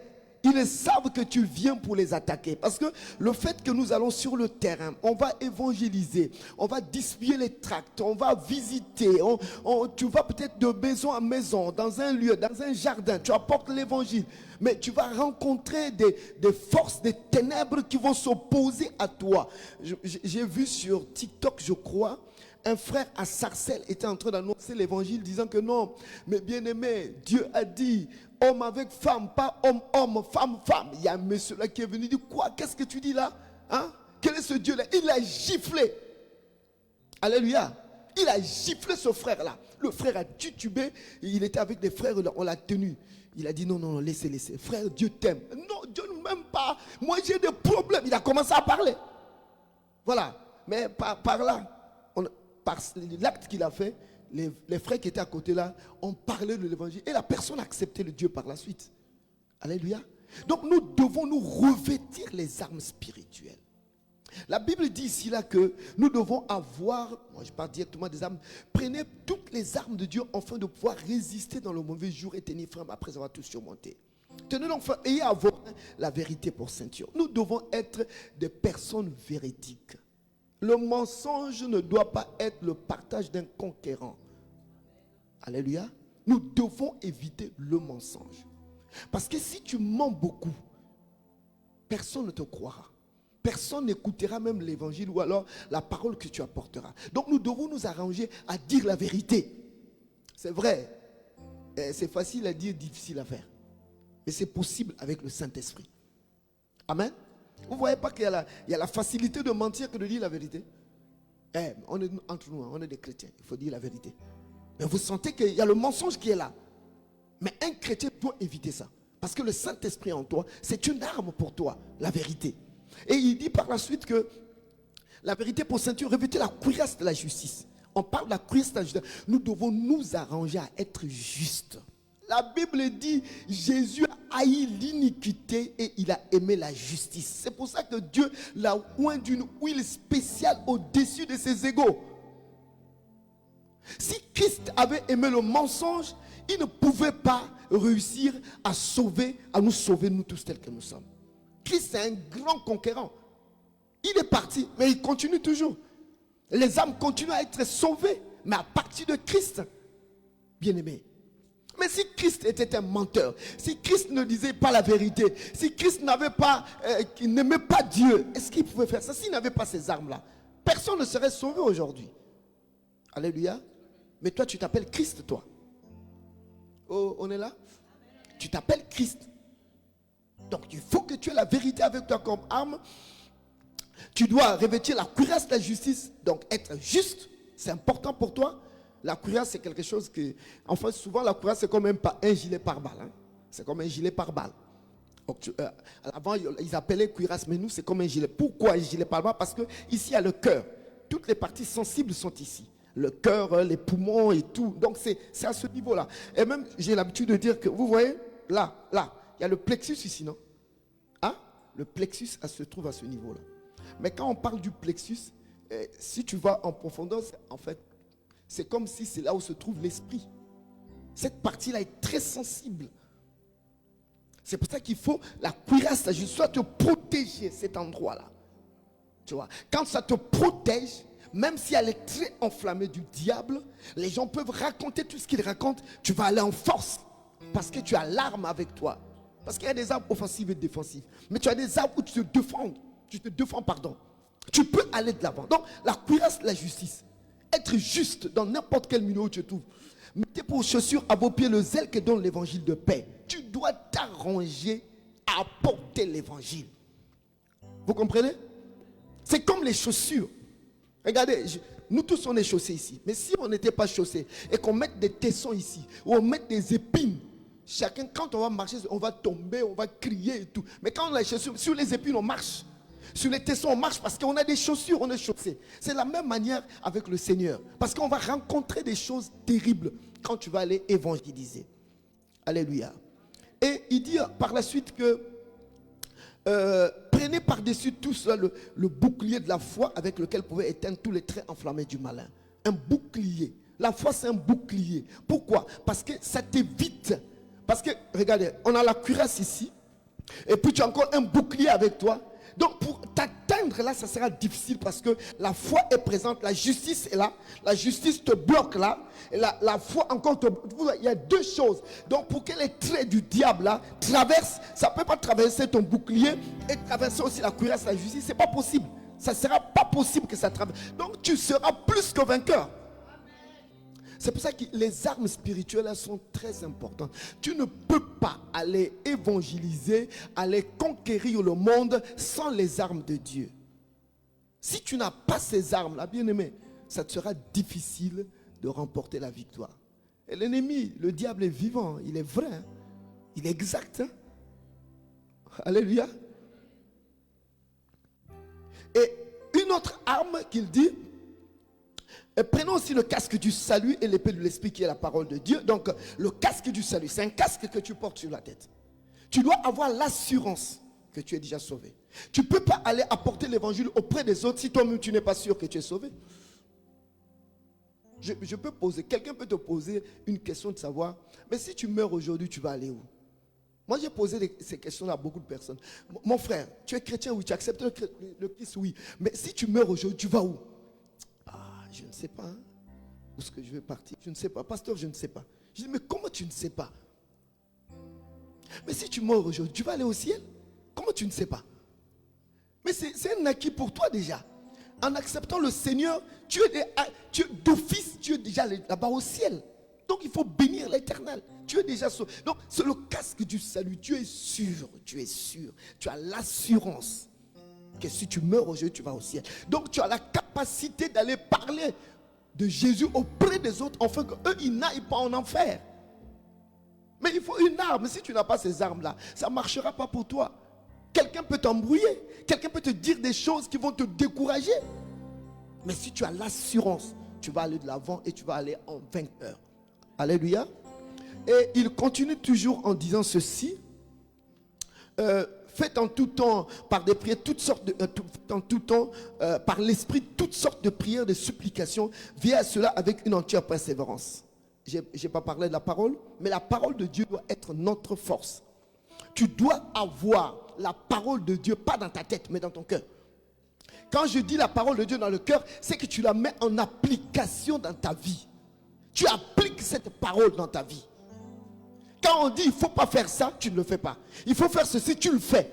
Obéis juste à ce que la Bible dit. Mets cela en pratique dans ta vie. Tu vas voir. Tu réussiras. Et les prières par l'esprit, tu dois t'arranger à prier par l'esprit. Parler en langue, prier en langue. Il faut prendre le temps dans la prière. Quelqu'un qui prie beaucoup finit par avoir des portes ouvertes. Finit par voir des choses que tu ne pouvais pas voir physiquement parlant.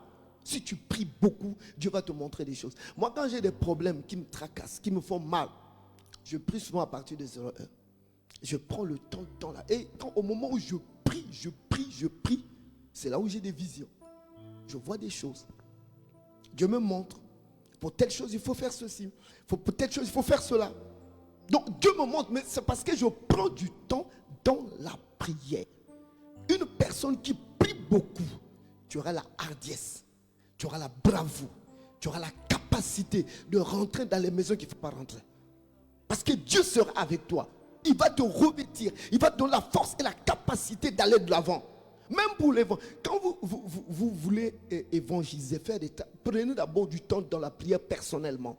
Et puis en passant, il ne faut jamais aller évangéliser seul. Il faut toujours être en 2 ou 3. pour aller évangéliser. C'est important. Une seule personne, on peut te faire du tort. Et ne crois pas que Dieu est là, oh, Dieu va me protéger. Non, non, non, non, non. Deux valent mieux qu'un. Donc il faut toujours aller à deux. Donc prenez le temps dans la prière. Priez beaucoup, parlez en langue. Priez, parlez en langue. Demandez au Seigneur. Priez pour les autres. Tu peux aller, par exemple, tu as ciblé un endroit où tu dois aller. Avant d'aller à cet endroit-là, prie d'abord, prends du temps. Seigneur, je vais aller à tel endroit, je vais aller évangéliser. Seigneur, accompagne-nous. Seigneur, sois avec nous. Quand vous allez le faire, Dieu va vous accompagner. Alléluia. Et la dernière arme que je voulais parler, c'est le sang de Jésus. Le sang de Jésus, c'est une grande arme. Cette arme-là est une arme puissante. Lorsque tu pries et que tu invoques le sang de Jésus, qu'il balise ton parcours, que le sang de Jésus te couvre, effectivement le sang de Jésus te couvrira. Le sang de Jésus balisera le parcours. Partout où tu seras, tu verras que le sang de Jésus sera avec toi. Le diable ne supporte pas le sang. C'est un problème spirituel, il ne supporte pas le sang. Mais le sang est une arme. Pourquoi? Parce que tous les chrétiens, nous tous en tant que chrétiens, on a vaincu le diable par le sang de Jésus. C'est pour ça que toutes les fois que tu veux aller évangéliser, envoie le sang de Jésus sur ta route. Tu verras, lorsque tu arriveras sur place, même s'il y a un problème difficile et compliqué, le Saint-Esprit en toi te dira ce qui conviendra. Dans la prière, bien-aimé dans le Seigneur, Dieu te dira ce qu'il faut faire et ce qu'il ne faut pas faire. C'est pour ça que, bien-aimé, avec, c'est vrai, le temps, mais tu dois t'arranger à être un bon conquérant. Prends la résolution à partir d'aujourd'hui. Cible quelqu'un. Cible un endroit. Fais des tracts. Tu ne connais pas, tu viens voir le pasteur. Ah pasteur, bon, je voulais faire ceci, faire cela, aide-moi. Il va te donner des versets bibliques. Il va faire ce qui convient pour toi, pour que tu puisses faire tes tracts et aller évangéliser. Tu n'es pas obligé de parler. Tu distribues les tracts. Distribue seulement les tracts. Essaie de faire. Tu seras un bon conquérant, une bonne conquérante. Que le Seigneur vous bénisse.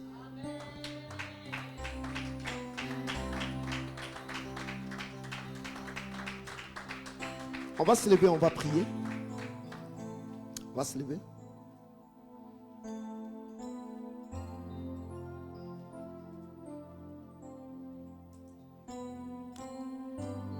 Éternel notre Dieu, éternel notre grâce et notre puissance. Toi tu es le... C'est la fin de notre diffusion. Merci d'avoir passé ce moment avec nous. Merci à nos invités, à toute l'équipe et surtout à vous, fidèles téléspectateurs. Le CCR vous donne rendez-vous le dimanche prochain de 10h à 12h30 pour des moments de partage et de bénédiction. Pour vous qui désirez venir communier avec nous, nous sommes situés au 15 route de Puiseaux 45 300 dans la ville d'Estuy. Suivez-nous sur nos plateformes Facebook, Instagram et YouTube pour profiter de nos moments d'édification. Demeurez sous la grâce de Dieu. Amen.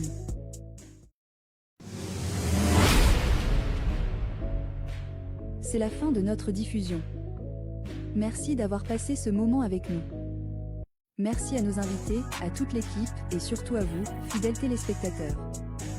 Le CCR vous donne rendez-vous le dimanche prochain de 10h à 12h30 pour des moments de partage et de bénédiction. Pour vous qui désirez venir communier avec nous, nous sommes situés au 15 route de Puiseaux 45 300 dans la ville d'Estuy. Suivez-nous sur nos plateformes Facebook, Instagram et YouTube pour profiter de nos moments de